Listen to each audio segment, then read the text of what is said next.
आज मी ज्या महान व्यक्तींच्या वरती बोलेन त्यांना बोलल्यामुळे त्यांच्या प्रेमींना थोडंसं लागेल, थोडंसं खटकेल, पण हे सत्य आहे. हा हरभजन सिंग पंजाबमधून देशाला मिळालेला एक उत्कृष्ट प्लेअर. याने ज्या वेळेला पंजाबवरती संकट आलं ना, तेव्हा हा प्रत्येक गावात जाऊन तिथल्या शेतकऱ्यांना आधार देण्याचं काम करत होता. दुसरीकडे हा आपला सर्वांचा लाडका रोहित शर्मा, महाराष्ट्राचा मुंबईचा राजा म्हणून ओळखला जातो. हा आत्ता महाराष्ट्रातल्या शेतकऱ्यांना गरज आहे, मुंबईचा राजा कुठे आहे? परत सूर्यकुमार यादव त्याच्याही पलीकडे जाऊन म्हणते की भारताला ज्याने असा एक रत्न दिला, तो रत्न होता आपल्या महाराष्ट्राचा, त्याचं नाव आहे सचिन तेंडुलकर.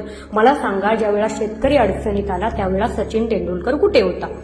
हिमांशी खुराना ही पंजाबमधील एक छोटीशी लहान कलाकार आहे. हिच्याकडे फारशी कामं नसतात, पण ज्या वेळेला पंजाबचे शेतकरी संकटात होते त्यावेळेला ही मुलगी स्वतःच्या खिशात जेवढे पैसे आहेत ना, ते घेऊन शेतकऱ्यांच्या बांधावरती पोहोचली होती त्यांना मदत करायला. मला सांगा, मराठी इंडस्ट्री आज कुठे आहे?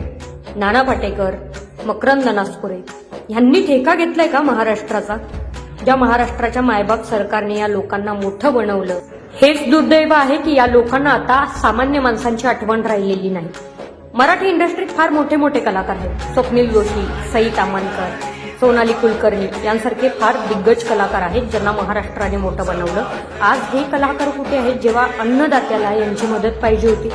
जेव्हा जेव्हा तुम्ही कलाकार म्हणून या क्षेत्रात उतरला तेव्हा तेव्हा महाराष्ट्राच्या मायबाप जनतेने तुम्हाला डोक्यावर घेतलं. स्वप्नील जोशी असू देत, मकरंद नासपुरे असू देत, नाना पाटेकर असू देत, सयाजी शिंदे असू देत, अनेक कलाकार महाराष्ट्राने मोठे केले. जेव्हा जेव्हा यांच्या अभिनयाला कुणी दाद देत नाही असं वाटत होते तेव्हा खंबीर वादळासारखा महाराष्ट्र यांच्या पाठीशी उभा होता. आणि आत्ता हे लोक कुठे आहेत? हे जर बोललं तर खटकेल. अहो, सामान्य भाजीवाला खिशातला 1 लाख रुपये आणून मदत म्हणून इथल्या पूरग्रस्तांच्यासाठी पुढे ठेवतो, आणि हे कलाकार ज्यांना महाराष्ट्राने मोठं केलंय, हे मोठे मोठे क्रिकेटपटू ज्यांच्याकडे आज पैसा भरमसाठ आहे, अहो राजकारण्यांच्या तोंडावरती लाता मारल्यात तरी मला काय वाटणार नाही. अरे, महाराष्ट्रावरती इतकं मोठं संकट आलं, या संकटामध्ये सुद्धा हे लोक जर साथ देत नसतील तर काय कामाचे?